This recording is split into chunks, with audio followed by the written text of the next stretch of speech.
By late 2025, the artificial intelligence industry had a very physical problem. The language models had finished reading the internet. Every public forum post, academic paper, and comment section had already been ingested, processed, and converted into numerical weights. The models were still hungry, but the supply of accessible written words was completely tapped out. OttoBisAI's strategic foresight team actually saw this coming. A 2024 internal memo warned of the impending data drought, summarizing the issue in a single sentence. "The world is still talking. We are simply not listening." To keep the models fed, the company decided to abandon harvesting typed text and build an infrastructure to capture ambient human speech. This diagram shows how they plan to do it. Standard audio recording is useless at scale because ordinary sound waves scatter and die quickly. The solution was the phonon laser. It generates coherent beams of mechanical vibration, known in physics as acoustic frequency combs. From 300 meters away, these beams can detect the surface displacement of an object with zeptogram precision. That means it can measure movements 1 billion times lighter than a single bacterium. Aim that laser at a window, a car door, or someone's jacket, and you can reconstruct the exact vibration of the material. That allows you to isolate and record every individual spoken word in a crowded public square. OttoBisAI publicly positioned this as the Global Ear Initiative. The marketing pitch focused strictly on preservation.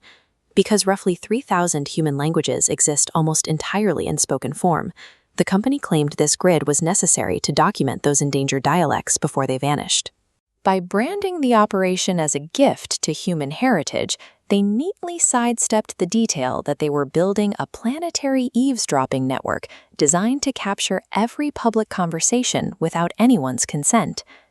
The project immediately hit 3 distinct walls. The first was atmospheric physics. Air is full of thermal gradients and humidity variations that aggressively scramble acoustic signals past a few hundred meters. To cover a mid-sized city, you would need a sensor on nearly every lamppost, pushing the infrastructure cost past the GDP of Belgium. The CEO approved it anyway, reportedly while wearing a Prussian cavalry uniform, deciding Belgium's poor cavalry terrain meant the cost wasn't an issue. The second wall was legal. Within weeks of the project leaking, Illinois quickly classified ambient acoustic capture without consent as biometric data collection. New Mexico followed this ruling within 3 days. Then, the European Union invoked its AI Act, ruling that gathering data through invisible lasers constituted a prohibited subliminal technique. They issued a 12-page legal opinion that essentially amounted to a single word: no. The company didn't pause development because they reconsidered the ethics. They stopped because the atmosphere wouldn't cooperate and international regulators wouldn't let them proceed. Even if they had cleared those hurdles, they faced a third wall built into the code itself, a phenomenon researchers call mathematical amnesia. A University of Toronto study demonstrated that feeding a language model raw, unfiltered city noise requires dumping 99.9999% of the audio. When an algorithm is forced to aggressively filter out that much junk data, its capacity to distinguish between useful signals and background noise completely degrades. By trying to listen to absolutely everything, the model forgets how to learn. The sheer volume of mundane daily life effectively lobotomizes the system. We know exactly what that mundane data sounds like, because OttoBisAI ran a single 24-hour physical prototype test from the ivy-covered bell tower at Hog's Bottom College. The data team's analysis was incredibly stark. Nearly 70% of the captured conversations were just complaints about the weather. Another 9% consisted of people on mobile phones asking if the other person could hear them. Only 0.9% of the capture yielded the intended target: fragments of 17 different languages, including 2 with no known written form, captured in the background like seeds hidden in concrete. Then there was the 0.4% of unclassified data.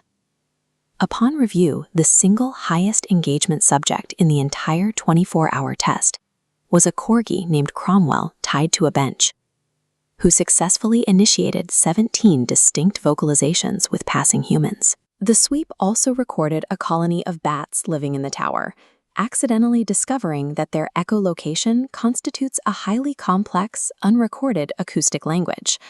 OttoBisAI's legal department is currently reviewing whether the bats require a consent waiver. The prototype performed its mechanical job flawlessly. It captured the physical vibration of every voice in range, but the resulting dataset lacked any actual usable meaning. This outcome was completely documented in an unread memo by an employee named Cassandra in 2019. It accurately outlined every single failure point of the initiative, years before the first laser was ever mounted. She recognized that the company was preparing to spend billions of dollars on a machine designed to extract the physical act of speaking, ignoring the reality that most of human life happens quietly, inside our own heads. They built a tool to measure the displacement of a jacket from 300 meters away. But no matter how precise that laser gets, the actual weight of human consciousness stays safely out of reach, completely unrecorded.